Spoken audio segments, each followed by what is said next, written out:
Since the dawn of time, we have gazed upon the stars, but only ever been able to dream. We're announcing here today the $10 million contest to privately build a spaceship that's able to fly to 100 kilometers altitude and do that twice inside of 2 weeks. The Ansari XPRIZE challenge was nothing if not audacious, demanding a private team achieve what only governments with multi-billion-dollar programs had achieved before. But if triumphant, the rewards would be profound, and for all of us, our relationship with the stars would change forever. On this day, 10 years ago, a dream shared by every human on every land throughout all of history took flight.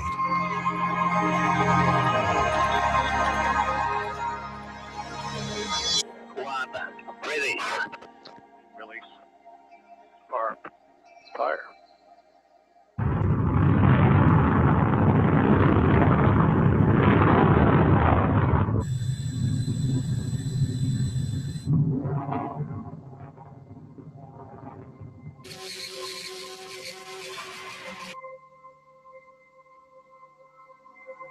Radar 328. Copy that. Wow, you would not believe the view. Thanks to the vision of a small team of bold and passionate space pioneers, their dreams, our dreams, have come true. It is so wonderful to have all of you here. It truly, truly is. And I was remarking with Stu how far many of you have flown from Europe, from DC, from around the world, and just tremendous reunion of a family who dares to dream. So before I bring an amazing group on stage to have a fun remembrance and conversation, and I say hello also to those on the watching us on video from your homes, a few thank yous. First of all, a thank you to Vulcan for sponsoring our lunch today, our event sponsor. Thank you. To our event committee, Jack Bader, Greg Marinack, and Diane Murphy. You can probably hold applause until the end here. To Virgin Galactic, who is really our future here, for their partnership and for their astronaut support of our event. A very special thank you to a few very close family members sitting in the front row. If I could please ask the Ansari family, Anousheh, Hamid, Amir, Najdi, to please stand and receive our applause.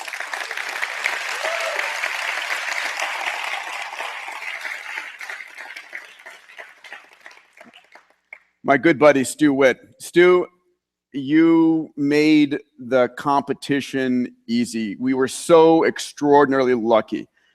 Bob Weiss and Dan Pilat and I, when we found out, the actual flight was going to be here, because to have you and your team and the leadership that you provided in interfacing with the Air Force and with the FAA and with everybody, it was truly an honor and a pleasure, sir, to work with you. Stu Witt, everybody.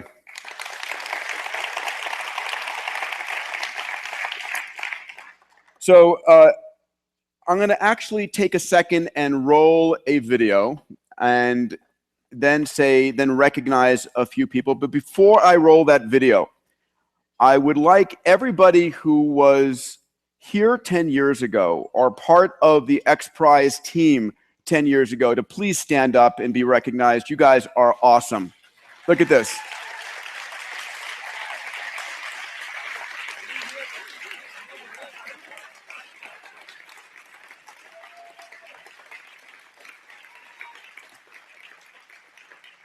Wow.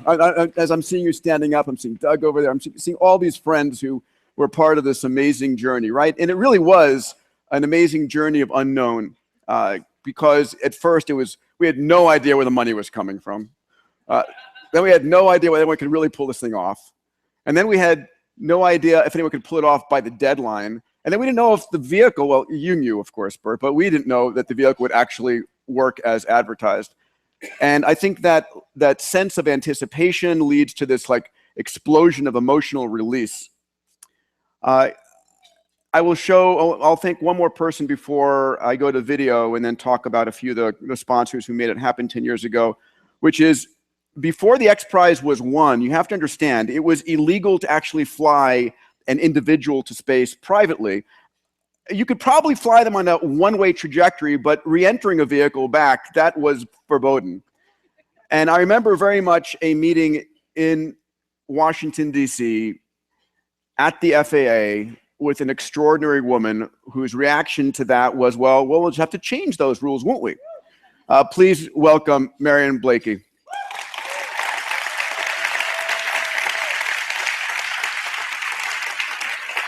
Thank you. I've learned that almost nobody typically is empowered to say yes. And, you know, no simply means begin at one level higher. And I finally reached the top of the FAA, and yes was the answer. So what I'd like to do is actually roll a short video. And this video I'm rolling in particular because it has the moment on May 18th, 1996. We had just announced the prize under the arch. You'll see the footage there. And it's Burt Rutan, who was our guest speaker that night, who on stage that night goes, I'm not going to tell you what I'm working on because I want to win this thing. Let's roll the video.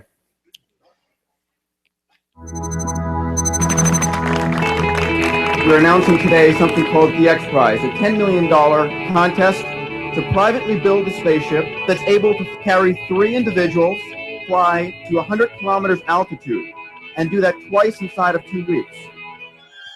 I have never been myself as creative as I have eyeballing this goddamn prize.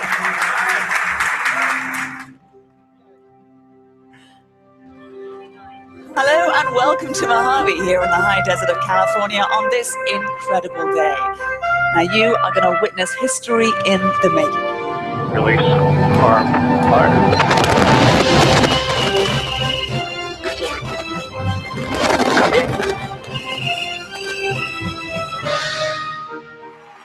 The Ansari XPRIZE inspired international competition, drove regulatory reform, and made history. The XPRIZE for $10 million. It ignited prize. a personal spaceflight revolution. Those were fun days. Fun days 10 years ago. Yeah. So, you know, in addition to the Ansari family, we were very honored to have members of our New Spirit of St. Louis, the St. Louis Science Center, who was one of our proud sponsors, Champ Car, and on the side, when you see the vehicle out there, you'll see 7-Up and M&M, who are also sponsors. I mean, we were cobbling together every penny we could to make this thing happen. A few individuals who are so extraordinarily important. I'll introduce Greg last. Byron Lichtenberg, those of you know, who was part of the founding team, astronaut who flew twice. Colette Bevis.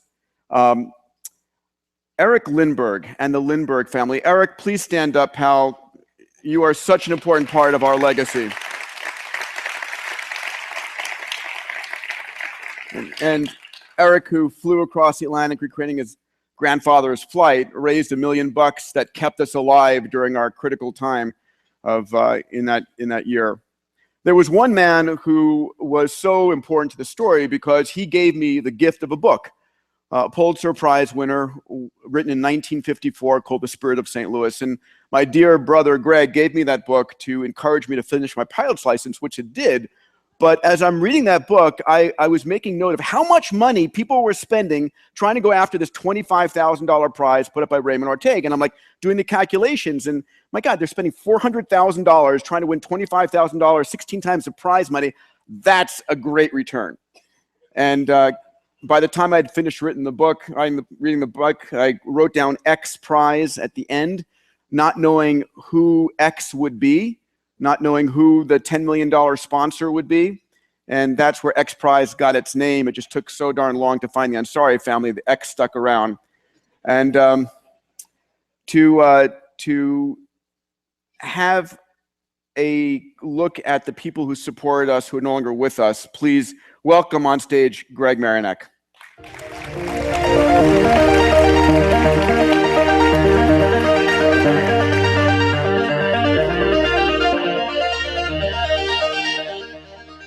Well, it's so great to see all of you. You know, the best part about XPRIZE was working together to do something impossible. And that's why. It's because of you and some of the folks that are now with us today, but who will always be with us in spirit. So let's take a look at some of those folks. We've got on top, actually on the bottom corner, we have Scott Crossfield, the very first X-15 pilot. And I found a picture of him on the lower side there with the airplane that Eric Lindbergh eventually was going to fly across the Atlantic Ocean. Above him is Bill Dana. Bill Dana supported our first college-level education activities at MIT. Here's another famous X-15 pilot. It turns out 10 years ago today, he was in a boardroom with Dave Brody, who's in the audience here at space.com, watching XPRIZE. The great Tom Rogers, one of our first directors, being interviewed by Bob Weiss in front of yet another X-15. The guy in the middle is still alive, maybe, but he's flanked by Scott Carpenter, who was the second Mercury astronaut to fly in orbit around the Earth, and Paul McCrady, who himself won 2 of the great prizes in aviation history, the Henry Kramer Prizes for human-powered flight. G. Harry Stein on the left, the father of model rocketry. Peter and I got into this when we were in middle school launching rockets like that.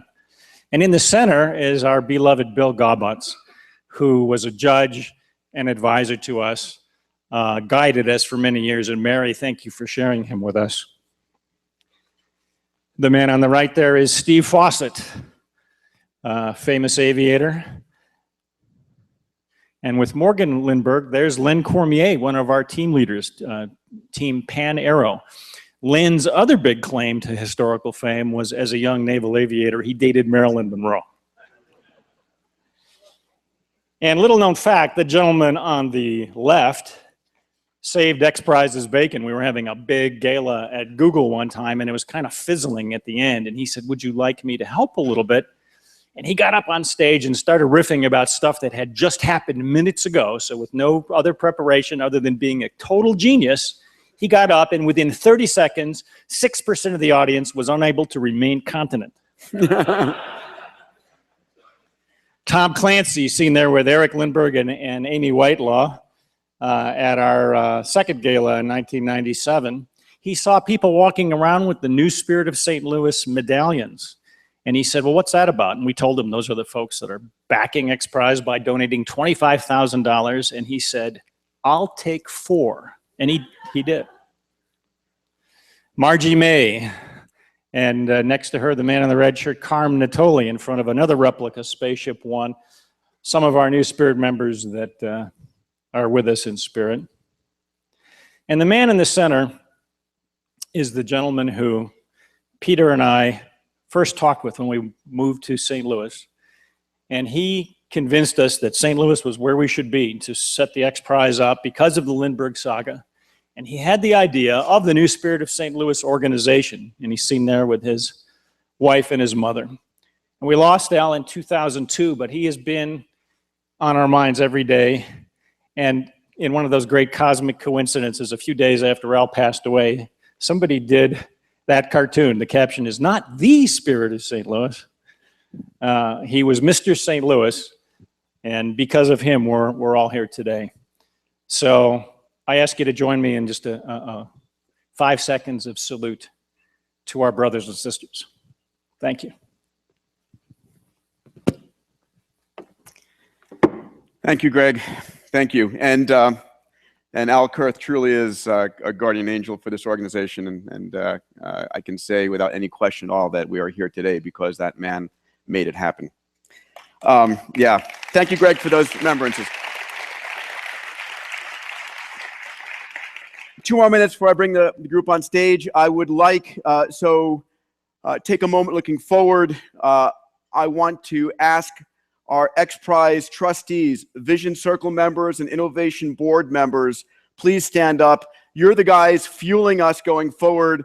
Please take a second and stand up right now.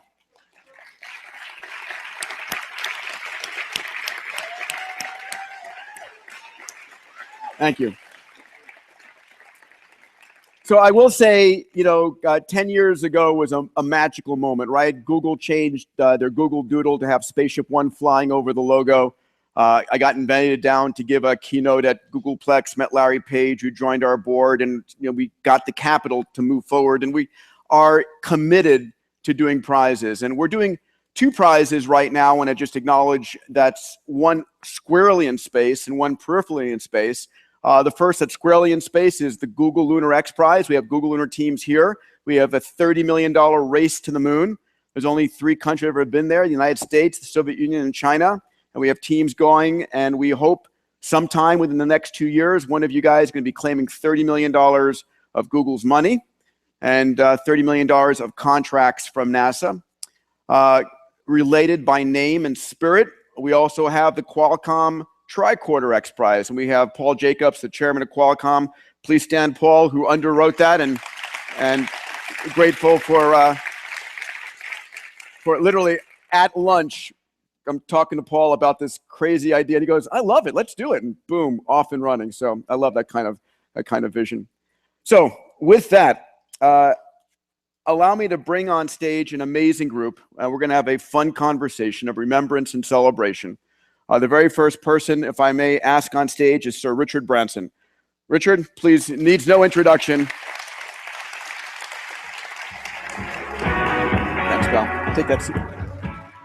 Anousheh Ansari.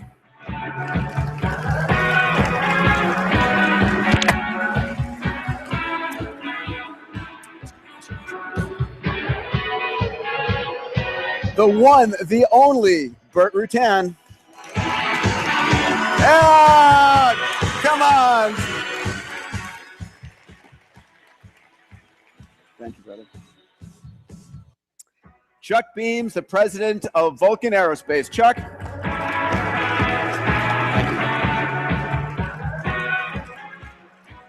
The man who not only had the cojones, the vision, the skill to fly SpaceShipOne to space once, but twice, Mike Melvill. Mike.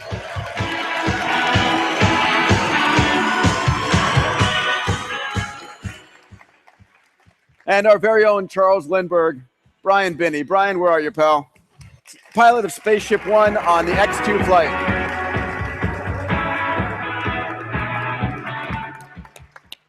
Whoa, all right. So welcome, everybody. And if I could start by saying, I'd love you to be telling the stories that you have never told anybody else. And I'm sure no one here is going to possibly tweet or talk out of school. But Richard, I'll start with you. I have to say, I came in '96 when we announced the prize without the $10 million. I went and pitched Fred Smith, and I pitched 100+ CEOs, and I had the pleasure of pitching you twice. And I guess I have to say I'm so thankful you didn't say yes, because instead of spending the $10 million to make it the Virgin XPRIZE, you committed $250 million to commercialize it. You've always wanted to go to space, and unlike many others, you put your personal wealth and brand behind it. You want to talk a little about the origins of that, about your interest there? Yeah, I mean, I normally am known as Dr. Yes, and I remember distinctly when you came to see me in the village in New York, and everything said I should say yes, and I don't know why no came out of my mouth, but strangely, if I had said yes, we may not all be, we may not have been sitting here today with our spaceship in the hangar next door. So. No, I just love to dream, and I think most people in this room love to dream. And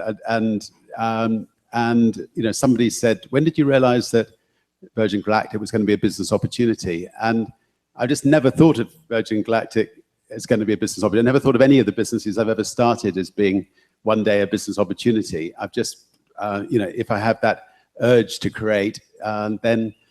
Screw it, let's do it. Let's just give it a go. And generally speaking, if you have that sort of urge, there'll be other people who will have the same sort of commitment with you, and ultimately, you'll make a business, maybe a really good business out of these things. So, so it's been a great voyage. It has taken longer than we thought, but having said that, I have to say, and I completely respect the fact that this is the eyes of the world are on you, and flying when the vehicle is ready is so critically important, and not being pressured. And I'm sure the pressure has been huge, but flying when the vehicle is ready I think is most critical.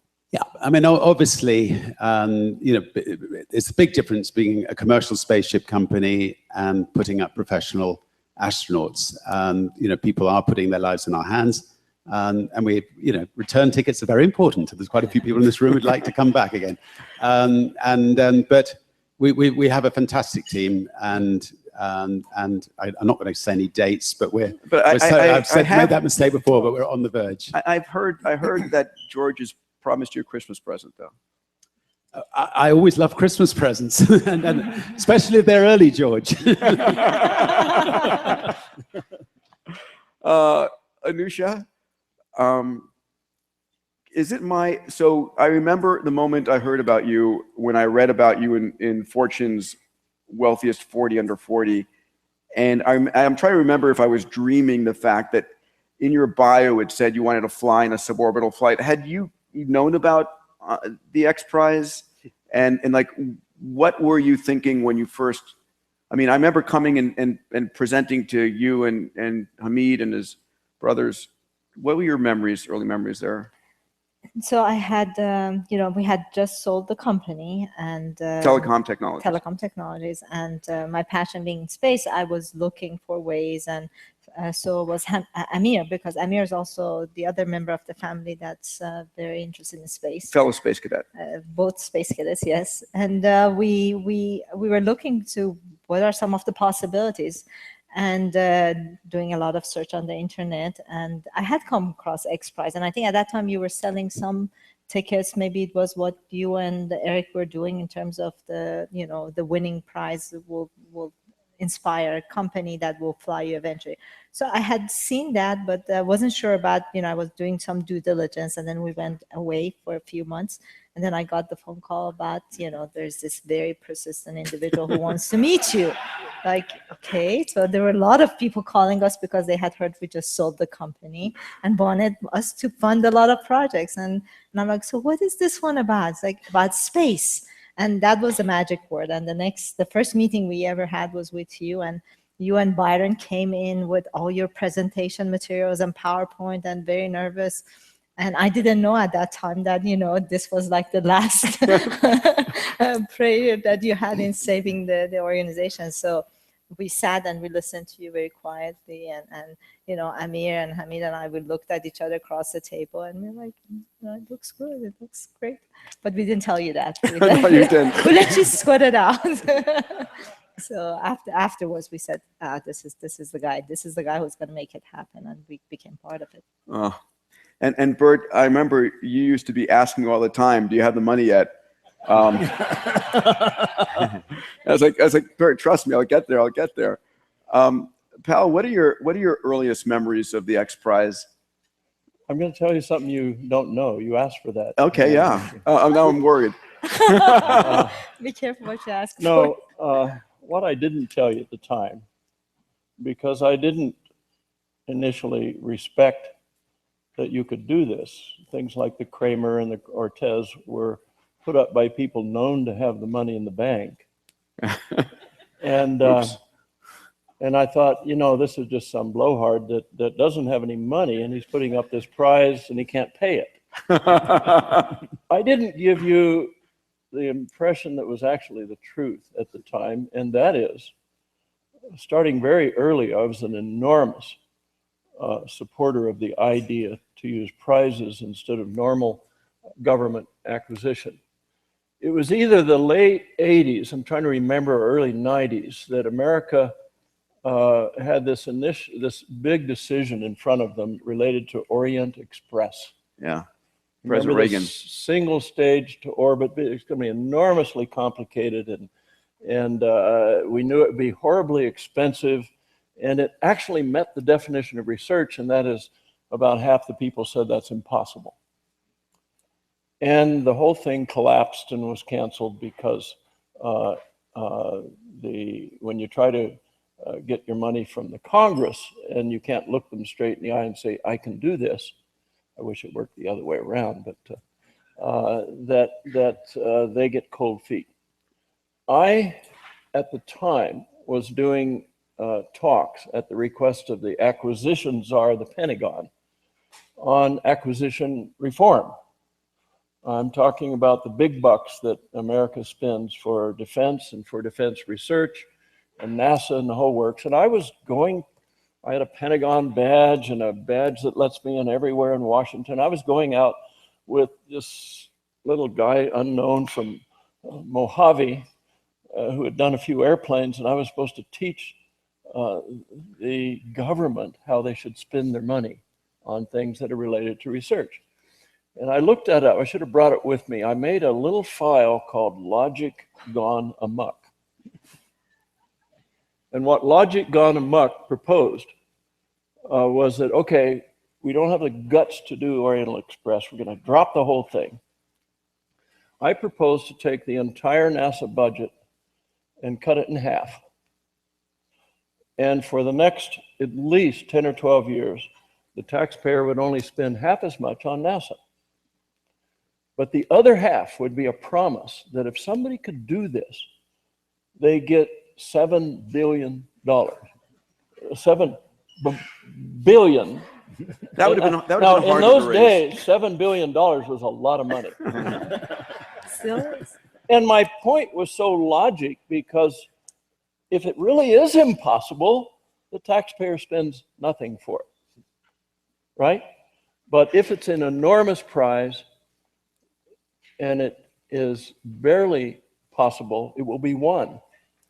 And it's a win-win for everybody, and the industry will now have a space plane. We'll have what Richard has begged me for a long time, and that is a Mach 6 to 12 airliner and so on. And this was just a plane. In other words, I was an enormous supporter of the Kramer Prize. I saw how Paul McCready went after that to save his company. Yeah. I don't want to take too much of the time, but I just want to make an observation that you might be interested in. When you and I first started talking about XPRIZE, my company had 115 employees, and now they have 600.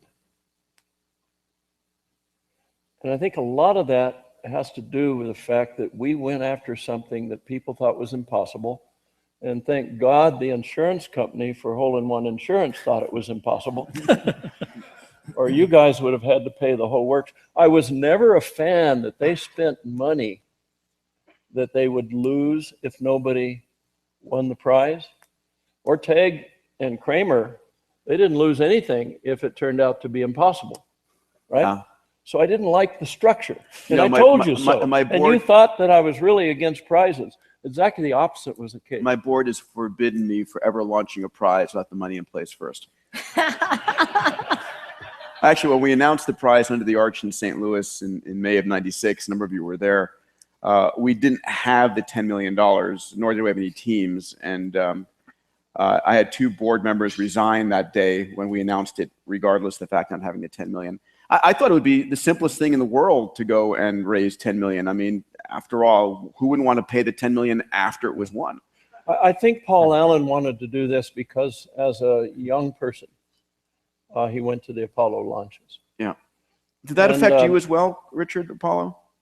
And, yeah, of course. You know, the folk that they're 10 years younger than me, and Richard is one, and Paul is one. They were inspired by this phenomenal success where the world built and flew 9 space launch systems in 9 years. Recently, I've asked some people who are really smart about space, and they only come up with 8. They've forgotten that the most expensive manned space launch system ever done, and will probably be ever done in my lifetime, was the lunar module. People don't think of it as a manned space launch system. Oh. But it only had the pilots to check it out, and it got them home from the moon. That's a space launch system. And anyway, 9 and 9 years. And we were all excited about that, and children were excited about that, because when they got to adults and when they got money, however they got it, they had more courage than they would have had without Apollo to go out and spend it on that and make it happen, even though it looked impossible. And we're thankful that Paul stepped up to back you.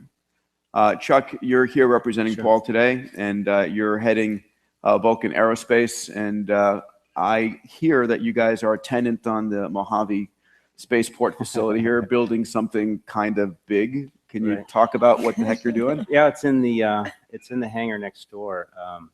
You know, with the ITAR restrictions and all that kind of stuff, it makes it difficult to sort of, we can do the visits one at a time, that kind of a thing, but it's difficult. Oh, I just heard him say he's making, no. Well, we might be able to do that. We might be able to do that for folks. But first, let me just say that it's an honor for me to be able just to be on stage with the space luminaries that are here. I mean, just thank you, Chuck. It's really just me. I'm humbled.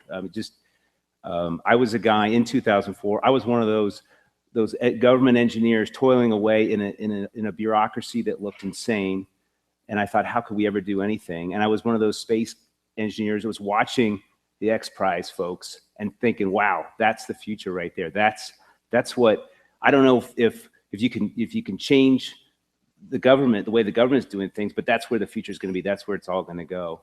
I was talking to Paul this morning. I said, you know, and he wanted to say he's very sorry, wishes he could be here.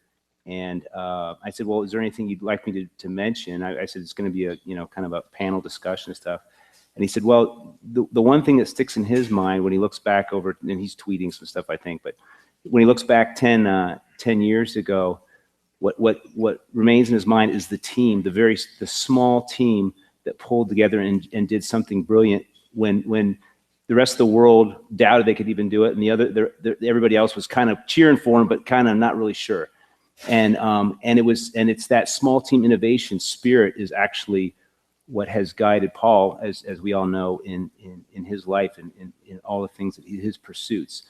He's a big believer in that, and so that was kind of the big thing. Talking about Stratolaunch, I'll give a little plug. What are you building next door?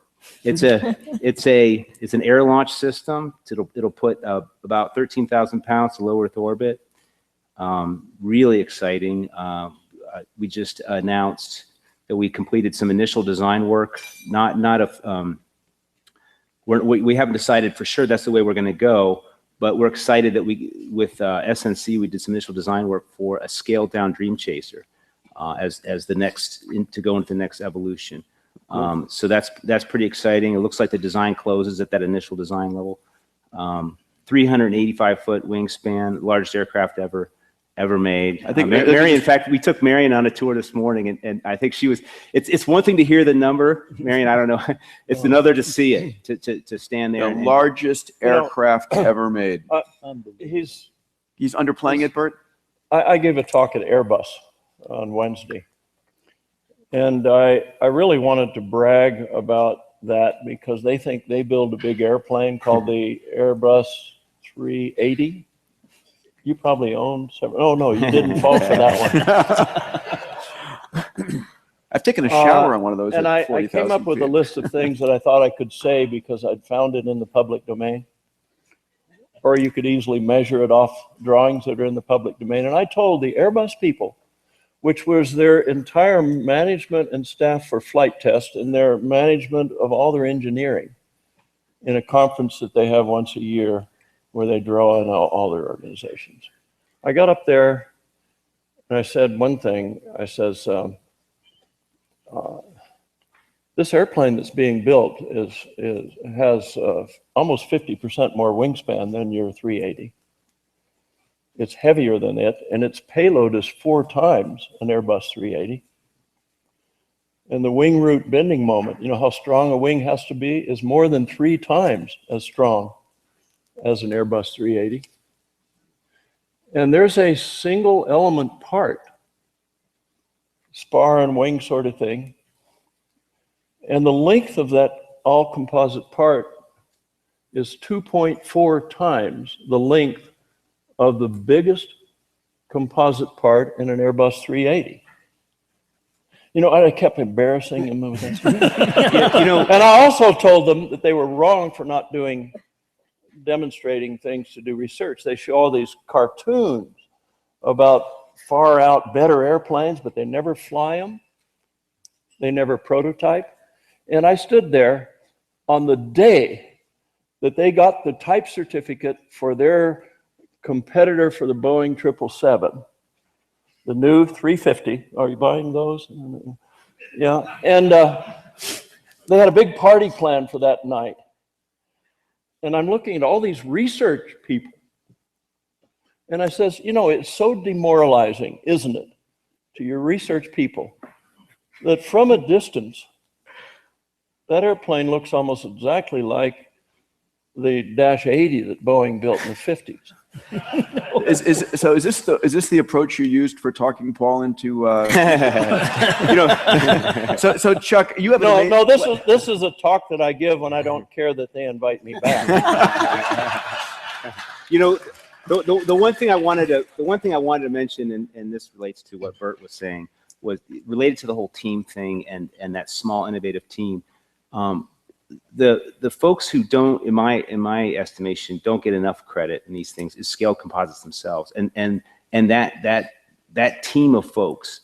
You know, Burt is a larger than life personality. He's the genius, to quote Paul Allen. He's the genius that pulled the whole thing off. But we all know that you don't pull anything off without a team. And Can I ask any members of the Scale team that were part of this, would you please stand up 1 second? Come on, guys. Doug, stand up.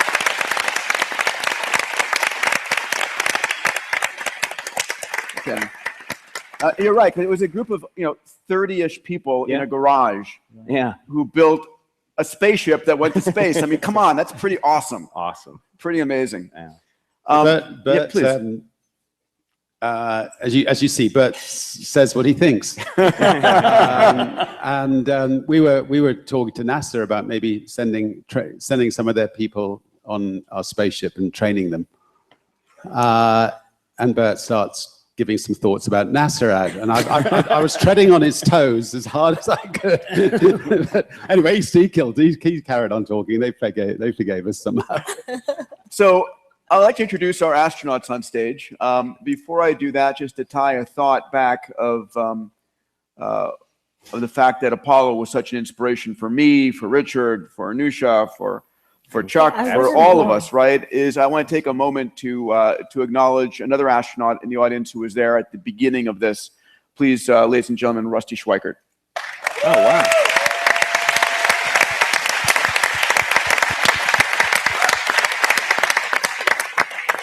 Our Apollo 9 astronaut, and who I'm one of the people who told me how crazy I was, and I appreciate that, Rusty. You guys actually voluntarily got into a rocket and lit the fuse.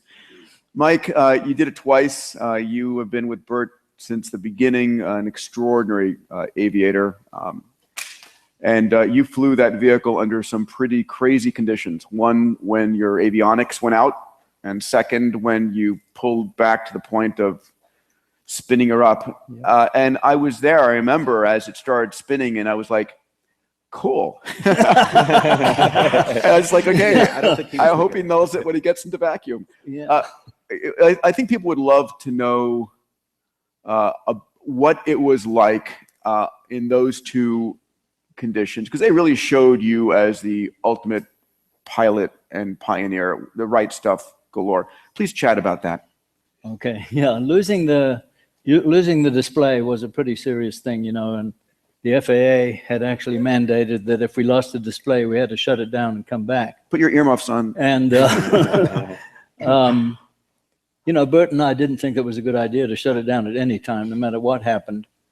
And I don't know, I just sort of went half crazy. Going up, right? Yeah, it was going straight up. It looked to me like everything was okay. The thing went black. I couldn't see where I was going, but I could look out of the windows, you know, which is how I normally fly anyway in my long easy.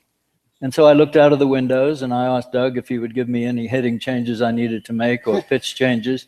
And he came back and said, yeah, turn left or pitch it up a little more. And it didn't seem that big of a deal to me. It really didn't. You know, a lot of people thought it was a big deal, but really it was already established on the trajectory. There isn't any way to change that. If you turn it off, it's still going to keep right on going. But you got to see for the first time the blue go black. That was the beauty of it. I watched the sky go from blue to dark blue to purple to black, and nobody else, I think, saw that. That was the only time I saw it, because normally you're looking at the instrument panel. This time I was looking out of the windows and I saw it all happen, and I was very glad I did it that way. So fast forward now, it's September 29th. We call the two flights X1 and X2. You're the pilot on X1, official qualifying flight for the 10 million. Talk about that. Yeah, you know, I had done it once before and I thought, well, this isn't going to be a big deal. I already know how to do this. It should be easy. And so I got a little carried away and I turned after I lit the motor a little abruptly, thinking it's better to be burning rubber going this way than going that way. And I got a little bit over on my back. And then when I trimmed it forward again to get more of a straight up flight, the airplane went out of control. And we discussed this at NASA the other day, and it was we think it was anyway, an adverse yaw problem. And the airplane yawed 15 degrees and then pitched 8 degrees and did a snap roll. And then it continued to roll for 29 rolls as I went vertical from 170,000 feet to 330,000. I think that must be a new record of vertical rolls, but you know, it was. We've got some of our astronauts in this room waiting to fly with us. I'm going to have to tread on your toes too. Yeah. Now, usually you do the victory roll when you win the $10 million. Burt had said all along that we should be spinning the airplane for stability, but that's not why it happened. And it was an awful feeling. I have to tell you, I was scared to death. Wow! But you did not. If you look at the video, you'll see my hand going to the switches to shut off the motors, and my hand wasn't very steady. It was shaking like this because I was frightened. So what was going through your mind that caused you not to shut it off? I was a shareholder in Scaled, and we were going for money.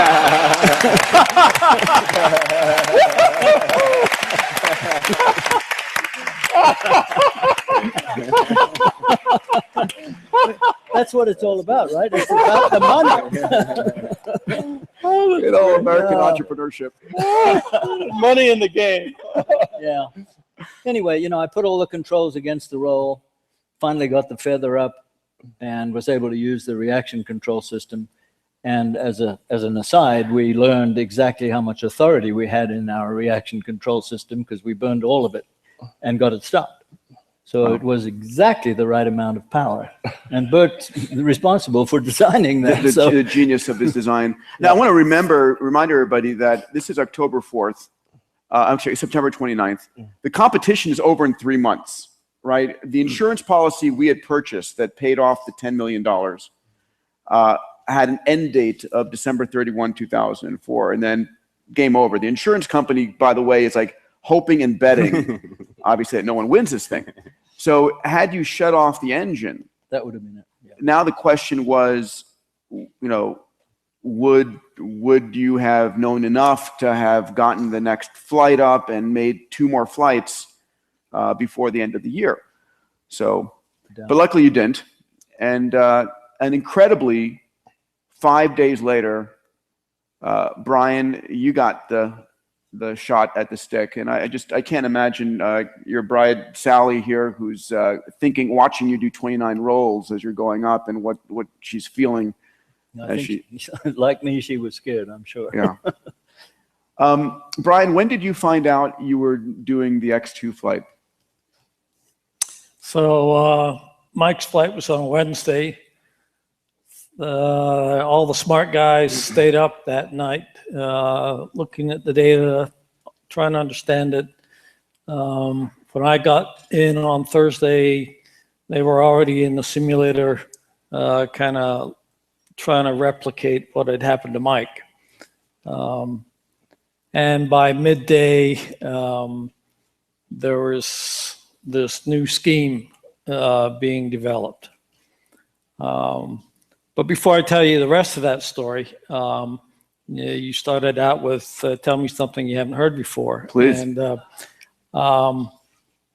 most of you know, I first came to Mojave 16 years ago to work with Rotary Rocket. And it was while I was with Rotary that I met Burt. And we became golfing buddies long before I started working for him. Actually working for Kevin and Mickey, who hired me after Rotary went down south.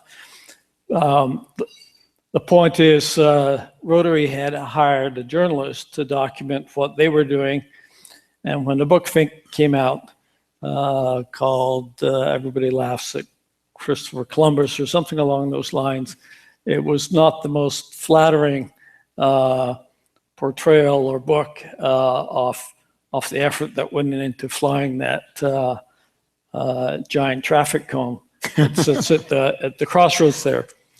And so when I arrive at Scaled, I'm now surrounded by these very intense characters, this wild man of a boss. And I'm thinking, and I'd never done this before in my life, you know, I ought to keep track of what's going on. I'm in a good position to do that because I'm a quasi-program manager. So I get invited to all these various meetings and was part of the test piloting program. So I started this kind of journal, if you will. Meanwhile, Vulcan hired somebody to do the same thing that George Gary Hudson had hired for Rotary. And I figured the real book on SpaceShipOne and how it all played out and who did what and the drama, you know, would have been here by now. And it's almost, you know, it's almost 2 o'clock and I haven't seen it yet. So I kept keeping my notes.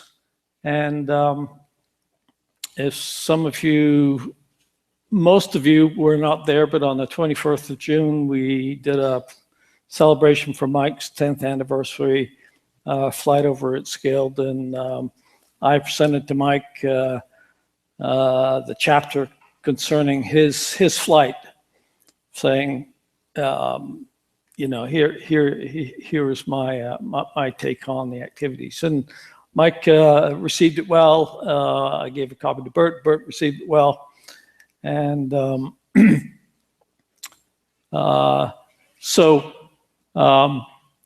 the other thing that was interesting was after my first flight, some of you have no doubt long since forgotten this, but the landing, the final touchdown wasn't as eloquent as maybe my Air Force well, you are a Navy pilot after all. But it was a fine Navy landing.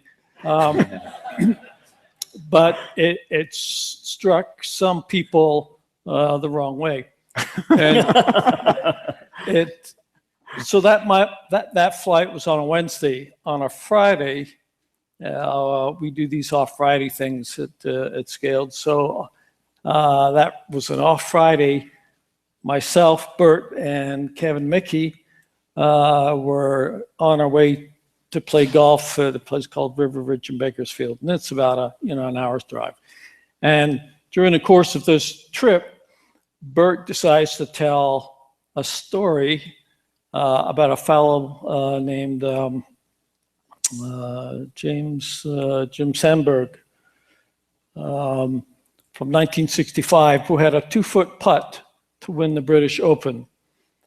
And as he's looked at the putt, he's looked at the line, and as he's all set to make the stroke, a leaf blows in from somewhere and gets in between the way of the ball and the hole. And so he bends down, lifts the leaf, and gets it out the way. And you can hear the commentator in the background saying, "For God's sake, man, step back, start the routine all over again before you make that putt. But that's not what he did.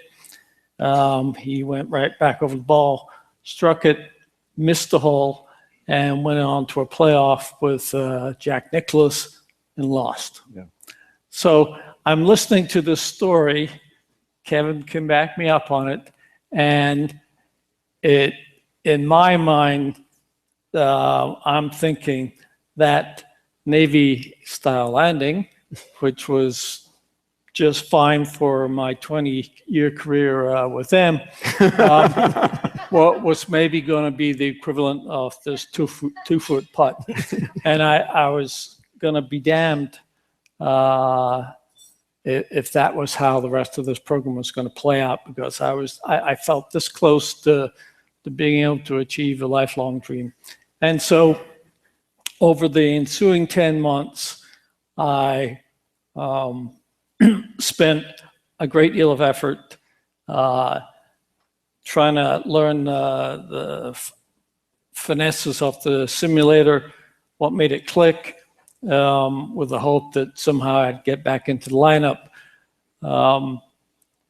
For Flight 6, the first X1 flight, Peter Siebold was actually the selected pilot, and I was his backup. So Peter and I were working together a long time in the simulator, comparing notes and deciding what worked and what didn't work. Mike was off with Proteus. And then Peter's health took a dive, and Mike was called back in to fly the flight. So after we view all these spins and rolls, there's 10 months of sort of gestation that had been going on how to fly this vehicle was now all out the window. We had to come up with an entirely different sort of profile with which to fly the vehicle. We did that on a Thursday, and on a Thursday night, Doug announced that I was going to be the pilot for the final flight, which meant that Doug and I, because of this new profile we were going to fly, essentially lived in the simulator together for the next 2 days, finessing when you were trimming, what you were doing when. And it was a very intense and necessarily cooperative effort between what I was doing in the cockpit and what mission control was, seeing on the ground. And it was an orchestration that, if you listen to the tape, it worked out flawlessly. So you actually got to know that you were making the last flight just a few days before you went, and which I find amazing. And I remember 2 other story vignettes you told me, Brian. One that you actually, the night before you flew, instead of going to a hotel and getting a good night's sleep, as one would expect to do, you had your in-laws in, and you ended up sleeping on the couch downstairs. We owned a golden retriever at the time, and the couch was that was his bed. And that night we sort of figured out a way to share it. But regardless, the real huge distraction was the first part of Discovery Channel's Black Sky series played Sunday night, and there was a host of people over at Burt's house. There's things on national TV, and during the break, Miles O'Brien was there, and he would be interviewing Burt about, what was going to happen tomorrow. This was live on CNN and CNN International. This was live on national TV, and I'm in my living room, kind of pacing back and forth, listening to what's being said. What time did you get up that next morning? 2:15. You got up at 2:15 a.m. for your flight. What time did you get to sleep? The dog and I finally worked out an arrangement around 11 o'clock. So on about evening. 3 hours sleep. Can I just say to all future astronauts, he won't be flying with anymore.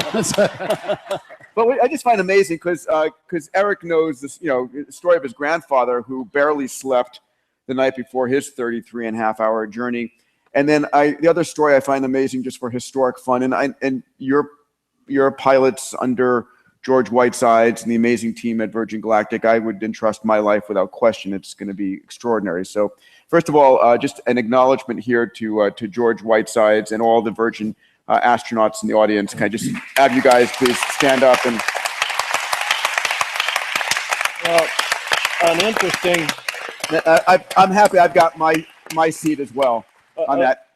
Yeah, go ahead. I was going to say the other story that I love is at the prep for the morning before. Two things. One, what Burt said to you as his final prep words, if you remember, and then the loving hug you got from your mother-in-law and the implications thereof. Can we tell that very briefly? So, this is bizarre land for me now at this point. I feel like the last person capable of, bringing forth the dawn of commercial manned spaceflight.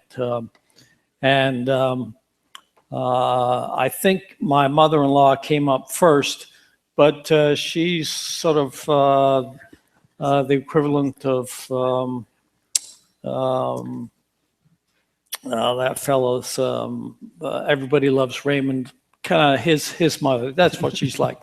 And she came out of the crowd, and she'd come forward, obviously via McDonald's, and had this big cup of coffee in her hand, and she was going to give me a hug, a farewell hug, a good luck hug. You're about to get into the ship. You're fully dressed up. I'm fully dressed. You've been weighed to the ounce.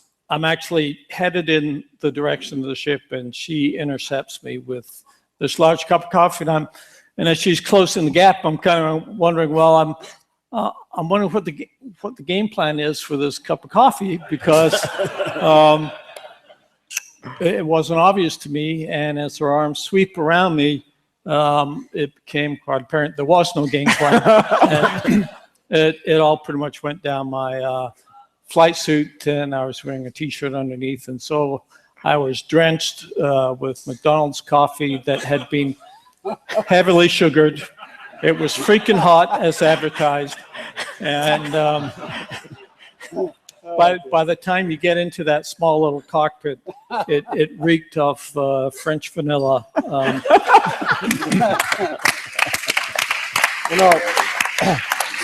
So before Burt, yes. Before last year, when I finally lost my addiction to golf, yes, because of this spaceship thing, I got a chance to play with 20 different golf pros at celebrity golf tournaments and pro-ams and so on. And I met this guy who had the 2-foot putt to win the British Open, and he was so devastated by that he never won another golf tournament. And I asked him, I said, do you think about that a lot? And he says, Burt, that was 38 years ago. And he says, sometimes I go 4 or 5 minutes without thinking about it. As is obvious, Brian flew a perfect flight, beat an X-15 record for altitude, and brought home for his fellow pilot Mike and shareholders a check for $10 million. Burt, how did you feel? You'd ask him what last thing I said to him. Yeah, what advice did you give him? I think besides don't drink coffee. I think the only one that I remember there, I don't remember the last thing I said to Brian. Maybe he does. But the last thing I said to Mike, when he was in the cockpit before we closed the door and I left for him to see for the first time whether this thing could go to space. I looked at him and I said, I could tell that this was not a normal thing. No. And I looked at him and I said to him, Mike, it's just an airplane.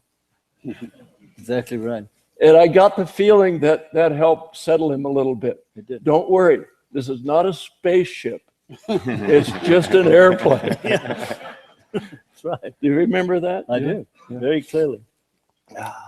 Well, Burt told me to take out the driver, swing smooth, and go along was basically the gist of it. And I forgot about that. As golfing, buddies, made a lot of sense. Just that, but the bar had already been raised pretty damn high the night before, because Burt had announced to Miles O'Brien, not only tomorrow we're going to hit a home run, we're going to hit a grand slam. And so there we are. The last detail that I found interesting about the whole XPRIZE thing was, even after a successful landing, or a person with my landing skills, you had to survive 24 hours.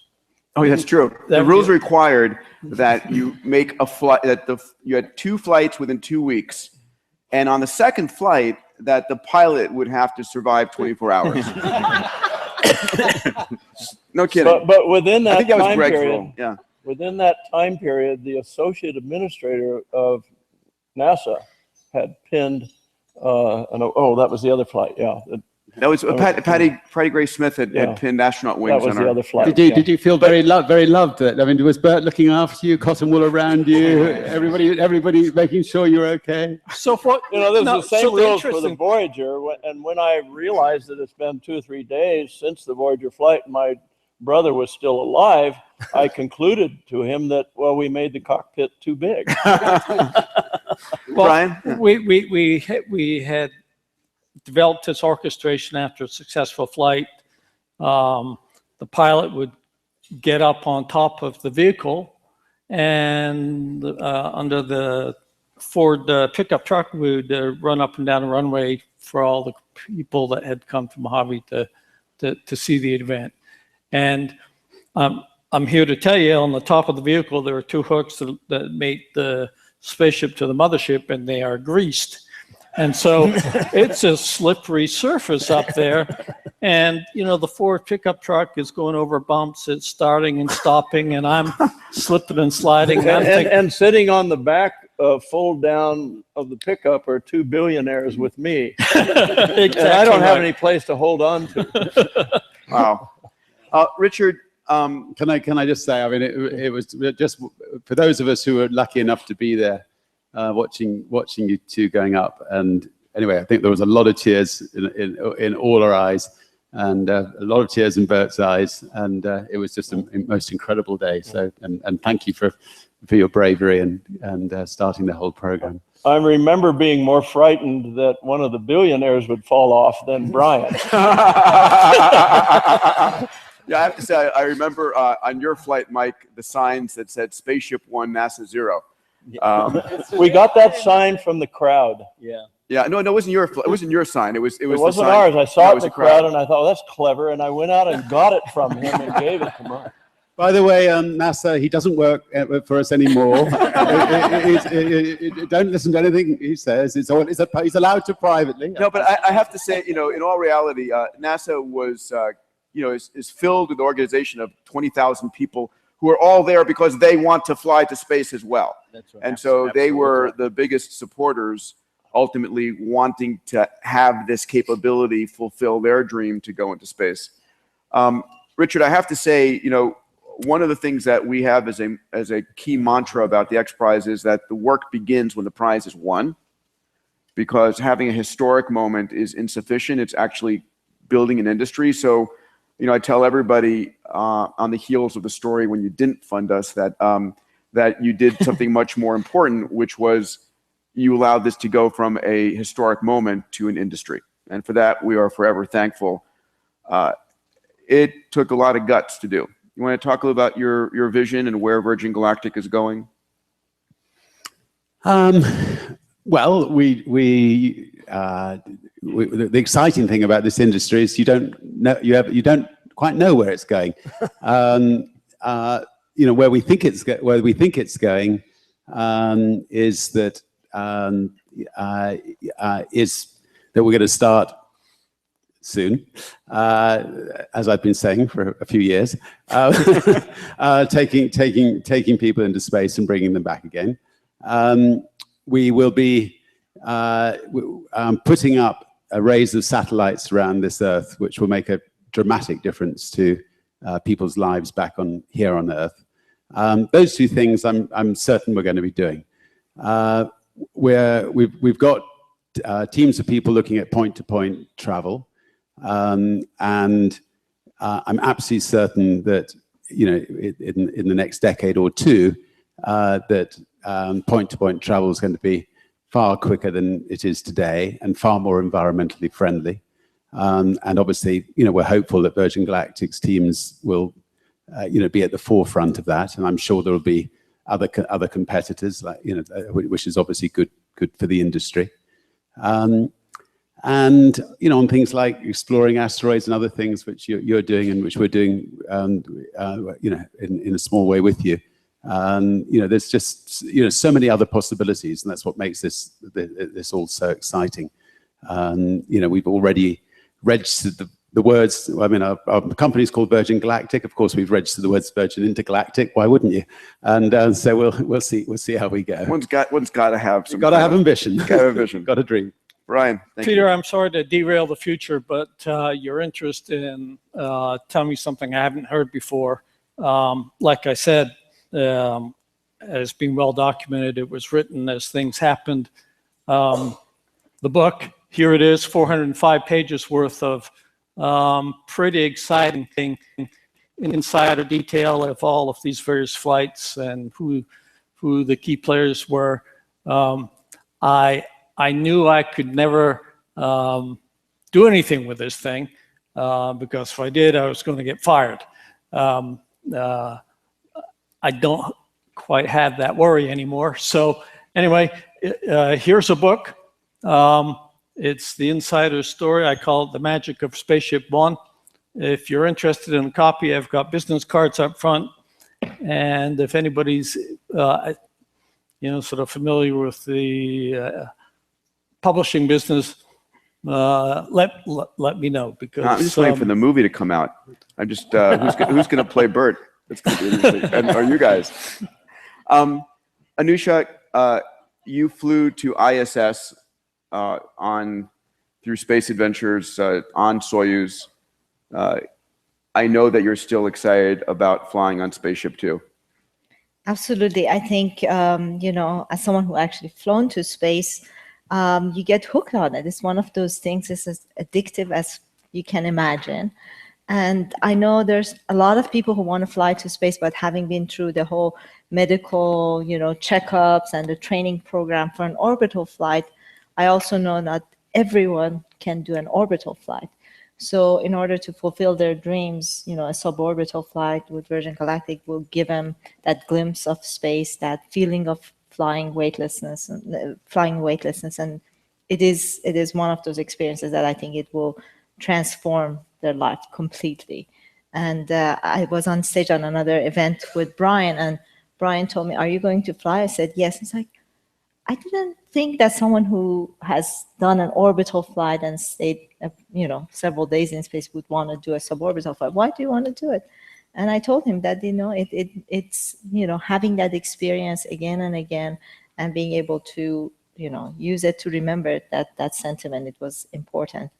And in the spirit of sharing things, people who were there probably remember it, and I'm going to embarrass Richard a little bit here, because he embarrassed me on stage after we won the prize.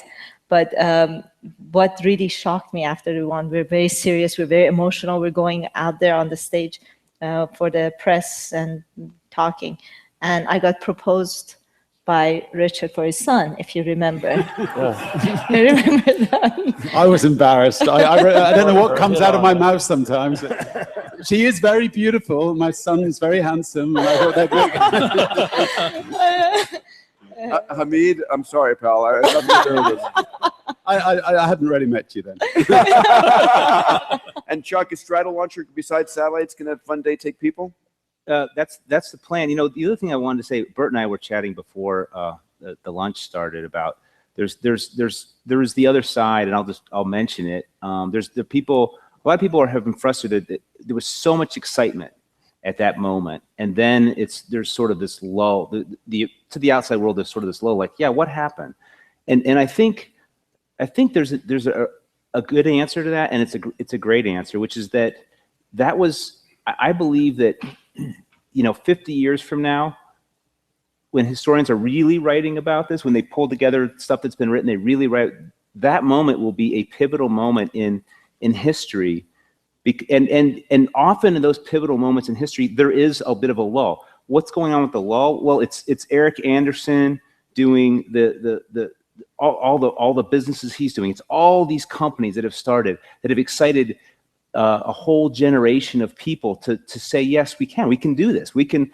It's not something that is some great mystery. You have smart people, you pull together a team, you can go do it. And you know, one thing I've found running all of Paul's aerospace investments and stuff is that there's hundreds of companies out there that are excited. Some of them are very small, but they're all really excited. They have a huge passion for this space business and being a part of it. And in fact, it's much like, I've talked to Paul about this. It's much like, you know, the computer sort of desktop thing in the late 70s, early 80s kind of thing, where the people who are really excited about it, they see that 50 or 100 years from now, you know, the human society will be unrecognizable. And I think when they roll back, besides obviously the Apollo program and all the government stuff, I believe this event is going to be viewed as one of those pivotal times, because it created the sense of confidence. It gave ordinary people, a small band of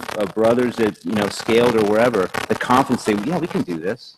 Well, please, on behalf of this entire room and XPRIZE and the team here, thank Paul for having the vision, wherewithal, back, scale, and Burt would not be without that. And you can do it too. Of course. Peter, just one thing is that I've flown to space, so I get a lot of requests to go give talks at universities and schools. And after the talks, usually people come and start talking to me. And I have to tell you, the compliment I get the most is not that, oh, it's wonderful that you went to space, but mostly they come to me and say, thank you for doing XPRIZE. Yeah. Thank you, because it has given us hope. It has given us a grander vision, and it has taught us that we can go after impossible things and make them happen. And to me, that's precious. Well, that's it's the biggest legacy of all our family has ever made. Thank you, Anousheh. Thank you.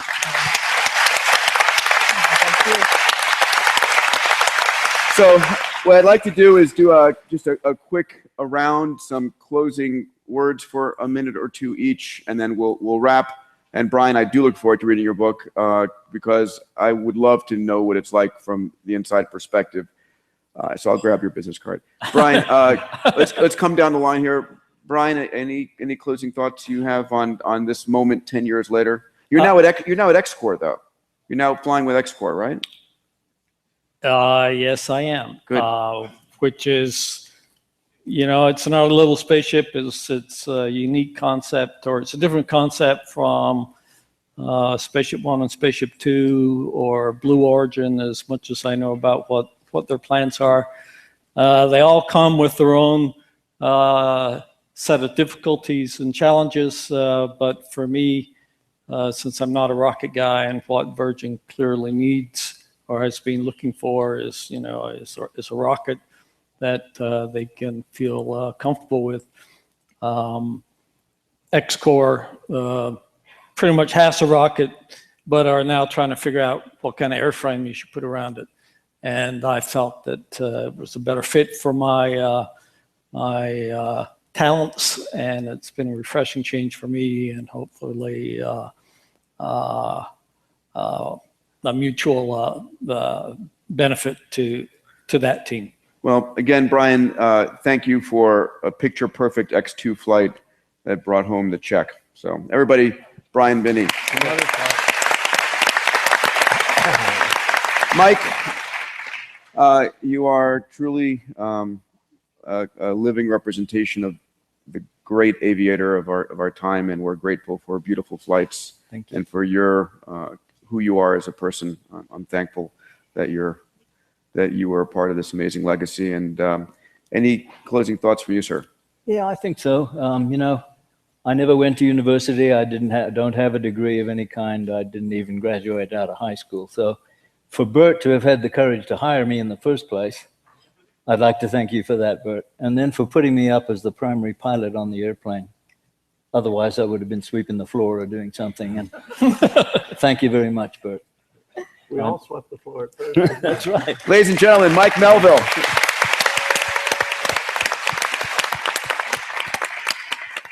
Chuck, you're here representing Paul. Again, amazing. Thanks to him for his vision. I look forward to him someday. As he said, he wants to find the right XPRIZE for him to Absolutely. fund. And in fact, I was talking to Anousheh about that just while we were over lunch. So yeah, we have a plan. We've got a plan already. So a beautiful legacy. We just haven't gotten to you yet. About that. I look forward to it, to have him sort of pay forward. Absolutely. But we are thankful for the work that you're doing. Anybody who's got the guts and the fortitude to build rockets in these days, but it's becoming easier and more capable. Some last words from you, sir. You know, I'll just again express Paul's regret for not being able to be here. You know, the big thing to take, I believe, in this 10-year sort of look back is to remember how it all came. And it was great to hear some stories about how the team and how individuals really strove to their absolute limits to make it happen. And that's how all the great progress and advancements in human history occur. And so we should just remember that and look forward. And you know, in addition to everything that Sir Richard's doing, and all these startups I talked about, I'll give a shameless plug to Stratolaunch. So you guys, you know, when all's said and done, you should see a first flight here in about a year and a half. Will we be invited back? Absolutely. Good. Great. Thank you. Well, thank you, Chuck, and we wish you the best of luck. And thank you. Burt, you are, as my friends would say, the genuine article. There is no one on the planet like you, and we are so lucky to have you in our lives. What are your thoughts here, sir? I'm an old retired guy that probably not relevant at all anymore. Yeah, right. I did some work on orbital rocketry, and you can Google Burt Rutan's patents and find probably the most significant thing that I did in space has been published now, my dynamic launch patent. But I would say that after I'm building my 47th airplane now, and if it flies, it'll be the 47th airplane that I had something to do with the design that has made a manned first flight. After I had 5 or 6 airplanes under my belt, you know, the Rutan Aircraft Factory, a little company, had 15, Voyager being one of them. People would ask me, what's your favorite? And I always think, you know, it's kind of like asking a parent, what's your favorite child, you know? And I took the easy way out, and like Sir Richard, a lot of times I like to tantalize people a little bit. Don't tell them things, but it's kind of cool to tantalize. And I'd smile and say, my favorite airplane is the next one. And for 20 years, I would say that. But after we put the team together and did SpaceShipOne, and it wasn't an accomplishment of building a spaceship, it was an accomplishment of building a manned space program. Others have claimed to be the developer, but we bought components that go inside the rocket motor. The rocket motor was developed by scale. We bought the injector and the valve and some expertise on things we didn't know. But the entire program, you know, I talked to my old friends, Bob Hoy, for example, that helped us because he was a flight test engineer along with me when the X-15 was flying. And X-15 was a big, important program. It went to space between the Atlas and the Titan. And there was indeed a time when it looked like there was going to be a race. Would the X-15 have our first astronaut, or would the Mercury program? I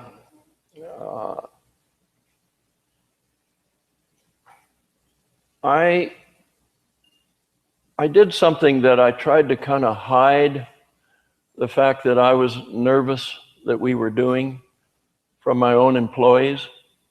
I thought the only way for this to be successful is to lie to my employees and tell them that I think we could do this. I had several meetings with Paul Allen before this, and they were all based on broadband being sent to the public at large cities with airplanes that circled large cities. Angel Technologies. And well, this is before Angel Technologies. And, you know, it was for what we built Proteus for.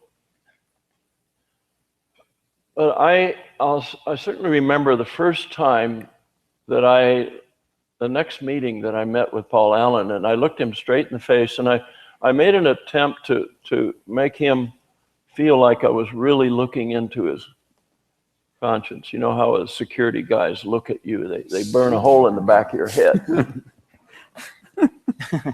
And I said to him, Paul, and this was just after I had proven that the feathered configuration, at least by analysis, could do a supersonic reentry and thus would have a real big advantage in safety over an X-15-like thing. I looked at him and I said, Paul, I think I can do this now.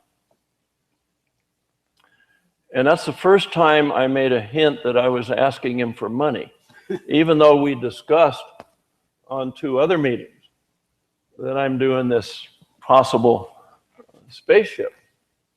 And he told me that, wow, as a kid, I went to Apollo and I'm really excited about that. And I thought, gee, a guy that's wacky enough to have a museum about science fiction, he might have funded, but I never asked him until I got to the point where in myself, I believed that the risk was low enough that if I had the money, I'd put my own money in it. And the people that go out and beg for money in new space don't always meet that criteria. They'll ask for money even though they wouldn't put their own money in it.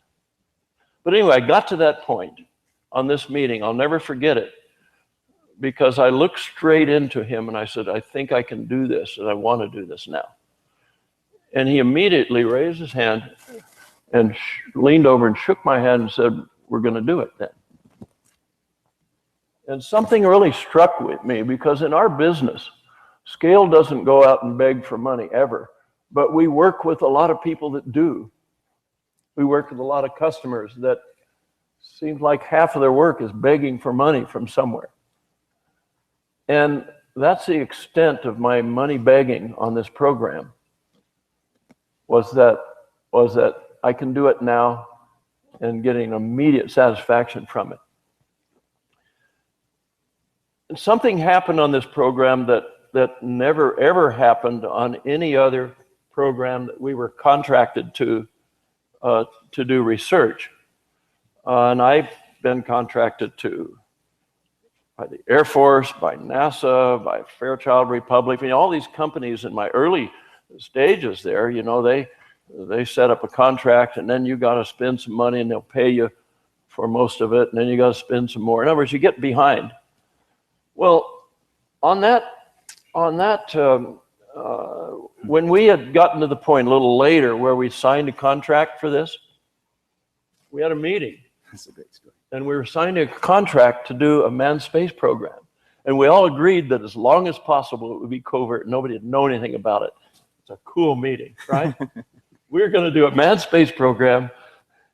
I'm going to tell FAA about it a week before because they have to regulate it and I want them to kind of feel good about it. But I didn't tell NASA. NASA learned about our program when we rolled it out.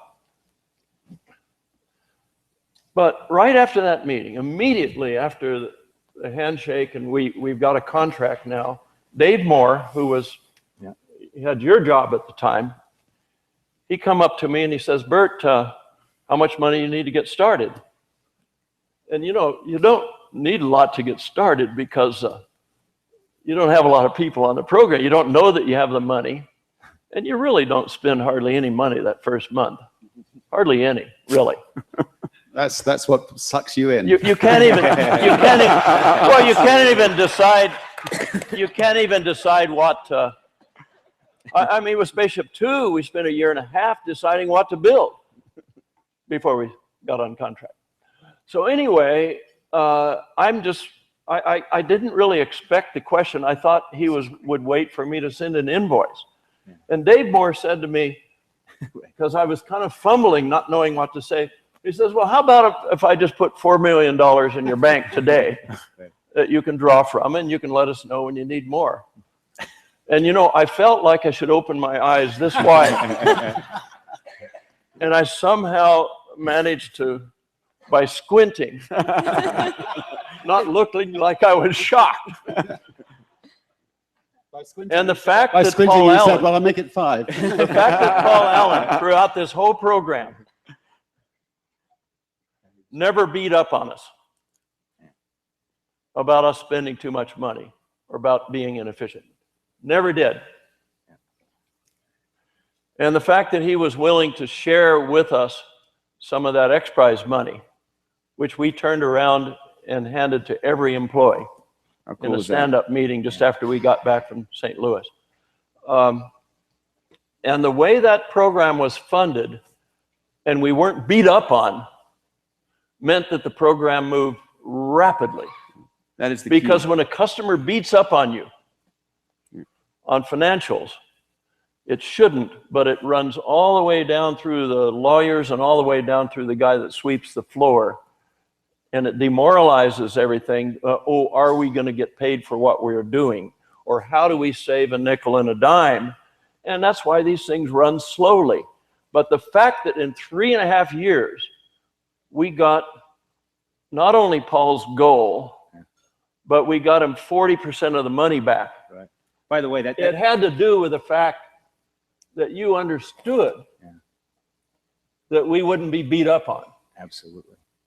And that's why we were successful. I can tell you that management style is how you win a Super Bowl too. Yeah. Oh, I was invited to the Super Bowl by Paul Allen. 3 days in Times Square, and then go to this superior concave container, right? And I was probably the only guy at the Super Bowl that had never been to a football game. Ladies and gentlemen, Burt Rutan.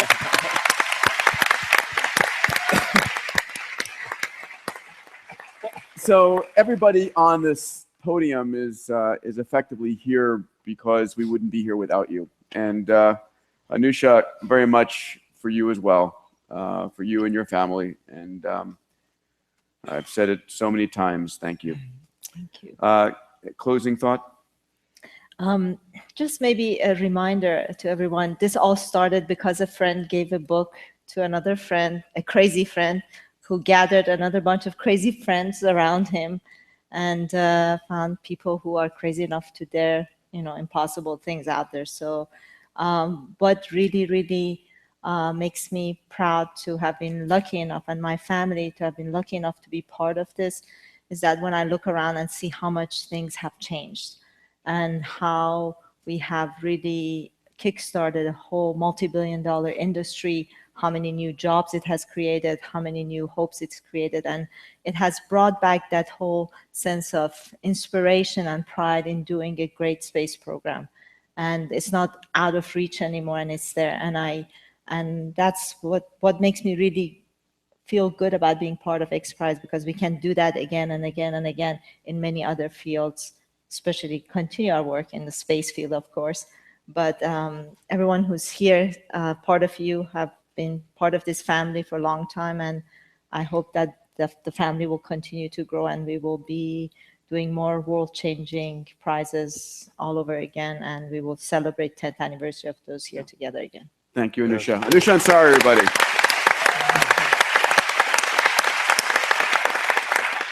Richard, last but by no means least, you flew in from Necker. You're flying back. I'm thankful for your taking the time to be here at this important moment. And again, turning success and legacy into the future is so critical. Some closing thoughts, sir. I'm just going to say one thing and maybe do another thing. First of all, just to say that without the wonderful team of the XPRIZE, without your vision, we wouldn't have, is it 300 people we've got working here, I think, anyway, so all those jobs have been created as a result. So yeah, thank you very much. And I'm sure that through the XPRIZE, all the other prizes, there's going to be thousands of jobs created and thousands of dreams made possible. So thank you. And the other, I'd just like to end by doing something unusual, and he's going to be very embarrassed by this because he does not want to be hugged by lots of men on stage, but I'd love us all to give Burt the biggest hug ever, because we definitely, none of us would have been here without you, so come on in.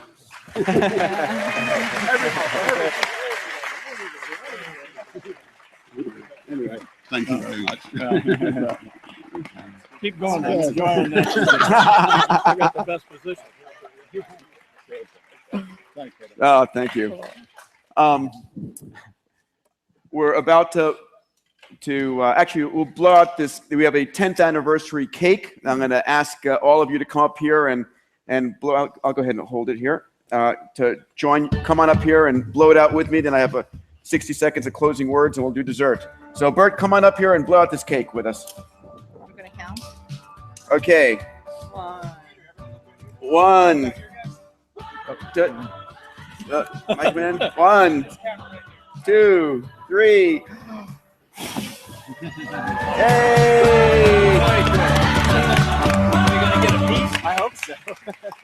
Just say hi to Paul for me. So, what a great guy. We'll be slicing it up and delivering cake to everybody in a moment. I want to say thank you again for all making the journey.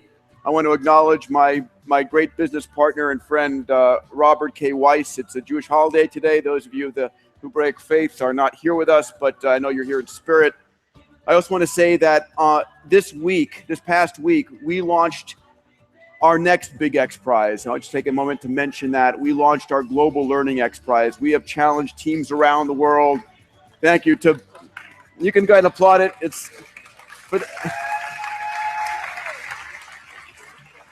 for those of you watching on the Google Hangout, this is an XPRIZE to really transform this world. While this one is transforming others, we've asked teams to build a piece of software that can operate on an Android tablet and take a child anywhere on the planet who cannot read or write from illiteracy to basic reading, writing, and coding in 18 months. It's a prize that will transform this planet, give us a planet more prosperous, less populous, and more peaceful than ever before. So if you're watching this, go to xprize.org, go to Indiegogo and search for XPRIZE and support that. It's so important for us to create a world where our future XPRIZes are basically designed, supported by all of you. Anyway, an honor. Welcome, guys. 10 years forward, looking ahead. Yeah. Richard.